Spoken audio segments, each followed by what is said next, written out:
Hi, folks. It's a beautiful day here in Brockville. I'm in the house right now, and I'm down in my basement um, because I didn't really want to set up everything outside.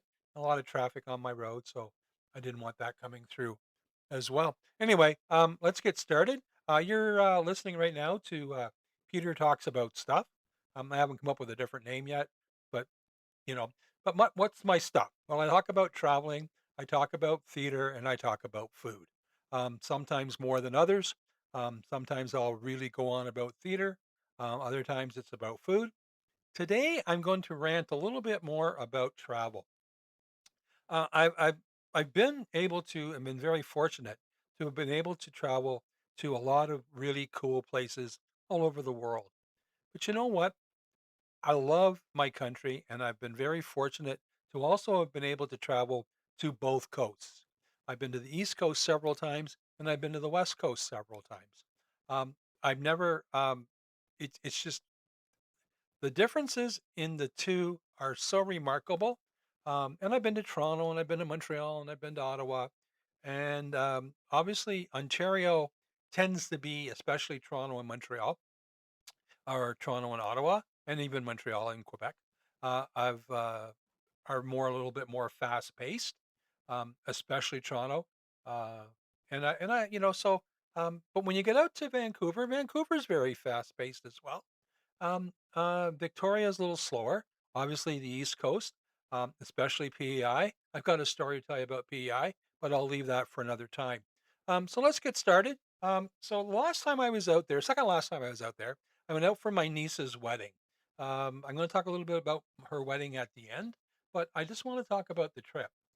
And before I talk about what I saw out there and what we did, it was a short trip. We went out for the wedding.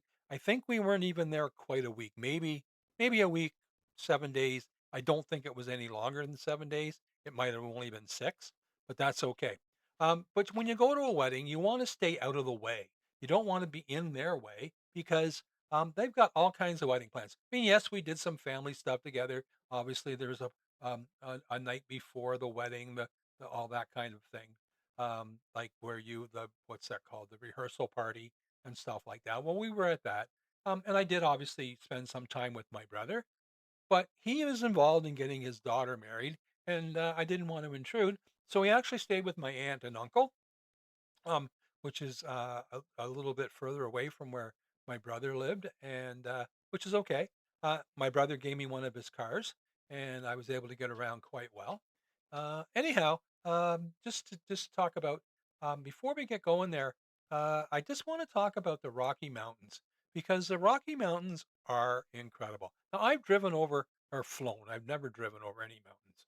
I've flown over lots of mountains, the Swiss Alps and things like that. But I don't know. I just find it more exhilarating when you can actually where you are and you know what the feeling is of your own country. And it's a beautiful, beautiful thing to fly over the Rocky Mountains. I don't know. It just seems so much closer than when I was flying over the Alps. And maybe we were closer. I don't know. But it was incredible. I've been to Penticton as well at a time. And we were kind of in the foothills of one of the mountain ranges. Like there's three mountain ranges out there, right? Rockies is only one of them, but I think we refer to them all as the Rockies only because it's just simpler that way. Anyway, I'm going to belabor the point on the mountains, but I just want to talk about that, and I will talk a little bit about the more about the mountains in a little bit of time. So it was at my niece's wedding.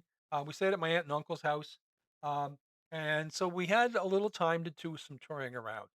We went to Stanley Park, which is really really beautiful, and we drove a little bit around, and then we stopped and we walked the beach, saw all kinds of things that I'd never seen before washed up on the shore, or that I thought I hadn't seen before. And It was kind of cool. My middle daughter, was also on this trip with us. And there's some really cool pictures of her and all of us around these big, gigantic trees that are really known out in the West Coast. So that was kind of cool. But Stanley Park is beautiful. So that was like we did lots of little day trips. So we went to Stanley Park one day and just drove around and walked the beach a little bit. It's huge. Stanley Park's incredibly beautiful, and it's huge. It's enormous. Um, so then the next day, or within that time frame that we were there, we actually went to Grouse Mountain as well. Now, Grouse Mountain. Sorry, pardon me, Grouse Mountain. Um, and that was pretty cool. Even the scary ride up in the ski lift. Um, my uncle's a bit of a joker, and he got the ski lift rocking a little bit, which scared me but terrified my daughter, and she actually asked him to stop. So he did. He was pretty cool about that. He stopped. But when we got to the top of Grouse Mountain, then you get to go up into. They have this great big, tall. What's it called? Um, Observation tower that you get to go up into, and it goes up another, I don't know, 40 or 50 feet, even higher, maybe even longer. I don't really know. Um, but what's so cool is that when you get to the very top, you can see, I think it's Mount McKinley in the States, but you can also see, so when you look to the east, you look into the inner of the mountains, and you're up high. So you're not at the peak of all the other mountains, but you're on the peak of Grouse Mountain. So you're up really high. And when you're looking into these mountains. They go on and on forever. It's such a beautiful, beautiful sight. Um, I haven't learned how to post pictures yet, and someday maybe I will. But until I do, I'm going to ask you to Google, uh, Grouse Mountain and anything that I talk about. Just Google it, and it'll be better than any pictures I've ever had anyway, because they'll be in the interior. So that's looking east, and then when you turn and you look to the west, you get a really beautiful outline of the city of Vancouver, which this spreads into the Pacific Ocean, which is incredible. I imagine the well, I have seen sunsets out there, but I imagine the sunset from the top of Grouse Mountain would be just incredibly beautiful. Um, Next, we went with my uncle to see my cousin in Victoria. I'm not going to give her name either because I don't know if she wants me talking about her out there. But we did go to visit her in Victoria. I've got several relatives out in Vancouver area now. But anyway, so we went on a little tour of Victoria with her and her family, and we went to the Fairmount Empress, which is a luxury, ancient, old hotel, ancient, probably I'm going to say at least 150 years old, maybe even older. Um, and it's beautiful. It's part of that whole Fairmont Fairmount chain, um, back from the old CN Hotel days. Anyway, it's incredibly beautiful. We didn't go to high tea, but we got to see high tea, and of course, there's all kinds of really cool artifacts and things to see in the hotel itself, and it's just beautiful. Um, I wouldn't hazard a guess what it costs to stay there, but I'm sure it's expensive. But we were staying at my uncle's, so we didn't even try. Anyway, so then we went on a motor boat or a boat taxi across the harbor. And then we went across the other side of the harbor where we got to visit, um, I guess it's almost like a village in the harbor of all these houseboats. There's so many different houseboats. They've got their full amenities and all kinds of stuff like that. And it's just kind of really a cool, cool spot to visit. Um, and it's just this country has so much to offer, and every time you get a chance to see something, and even if it's in your own backyard, I'm going to talk a little bit about Ontario later in a later podcast, but right now I'm just going to stay on my visits with my family and Vancouver and the British Columbia. Then, of course, there was the actual wedding day, which was beautiful. It was incredibly. I was so happy for my niece and her spouse, and that was really really nice. They Beautiful wedding. She was incredible. It was on the Fraser River. This venue was on the Fraser River. Beautiful, beautiful spot. And the cool thing is, my nephew was the officiant, and he's a funny guy. Now he added a little bit of his humor to the wedding ceremony, and it just added a little bit more of a personal touch to it.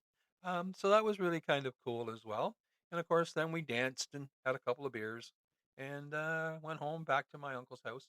And yeah, so that's it for now. I was going to keep talking about my next trip, but I think I'm going to save that for next week and we'll just see about what happens. I didn't shut off Facebook, so you may hear the odd ding coming through here because my family's talking to each other. I should have probably shut it off, but I didn't. So, oh well. Um,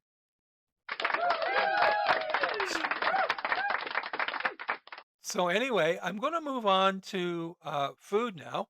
I'll talk a little bit about more my Vancouver visit, my second one next time. But I'm going to talk a little bit about food now. And the only thing I'm going to say is last night's supper. If you watch my last podcast, you'll know that I'm a chef by trade, but I was also a teacher of food. So and I taught my kids how to follow recipes, which was more of do as I say, not as I do, because I'm not much of a recipe follower. I use them as guidelines. My wife makes this dish that as chicken and orzo pasta and broccoli and some sauces and stuff like that, and it's really good. But I didn't want to copy that last night. Besides that, I didn't have any chicken. So I did. I took out some meatballs, and I thought, well, we'll just have meatballs and pasta. And I thought, you know what? No, that's not my way. So sorry, excuse me. I browned off the meatballs a little bit in the pan, and then I added. I have this great big pan, so then I added some about a liter of beef stock, and I simmered the meatballs in that till just about done. They probably finished cooking in the bowl after I took them out, but they were still a little pink when I did take them out. And then I added my pasta to the beef stock and I cooked the pasta down in the beef stock. I never drained it. I just left it cook away. That way you get all that beautiful starch in there, and it helps to thicken the sauce a little bit later. So then I added I added the meatballs back in, and I added some garlic. I added some Italian seasonings, and then I added artichoke hearts. We like to have a vegetable with every meal, whether it's in the sauce or in the meal or whatever. So I didn't have anything fresh last night, and I don't know the thoughts of anything frozen didn't really uh, make me happy. So I we have now these were canned, but they were canned artichokes. So I took artichoke hearts and I cut them up and I mixed them in with the meatballs and the pasta. Then I added a jar of roasted tomatoes. Um, that was really they were beautiful. That was a beautiful sauce. That was President's Choice, by the way. So anyway, and then I added some heavy cream, about I'm gonna say it was a jar, so what, 500 milliliters of the red tomato sauce, and about a quarter cup to half a cup, because I never really measured it, of heavy cream, a little bit of cheese. Now, I probably let it cook a little too long because it got a little thicker than I wanted it to be, but that's okay. It was still delicious. Added some cheese to that, a little bit of Parmesan on top, and then baked it for about 20 minutes after it simmered, and it was delicious. So that was last night's supper. There was lots left over, not lots, so there was some left over, and so we'll be using. I'll be pairing my never to happen again dish probably tomorrow night because I think we're going out for wings tonight. But so anyway, it'll be tomorrow night's dinner will be everything. We had chicken Chinese food the other day, so there'll be some Chinese food, some Italian. Everything's going to go in the dish tomorrow night, I think. Anyhow, um, the last thing I'm going to talk about right now is so that's it for food for today. The last thing I'm going to talk about is theater. I have a really passion for theater, and I did perform on the weekend. I performed at Prescott's Shakespeare Festival. Well, actually, a fundraiser for the Shakespeare Festival. They did a little variety show. They had some plays and some singing, and my group from the Brockville Operatic Society, we decided to put about 4 or 5 songs in. We did something from Les Mis. We did something from Chicago, but we did it in the miscast way. So if you don't know what miscast is, um, you can Google miscast New York Broadway or whatever, and you'll get an idea of what we're looking at. But we're performing a show that my buddy wrote um, in December, and it's totally off the hook, totally off the wall. But it's going to be a fun little show, and we're going to hopefully. So we did a little bit. We didn't do anything from the show, but we took the idea from the show and added it to the songs that we did. Um, I'm not going to tell you any more, but just suffice it to say that it was really kind of fun. We brought the house down. They loved it. We loved doing it. And if you're in the Brockville area in December 4th or 5th, come check out our show, Miscast, at the Brockville Arts Center. Anyway, uh, until I see you again, remember, somebody loves you, and it just might be me. Thanks, folks. Have a good day.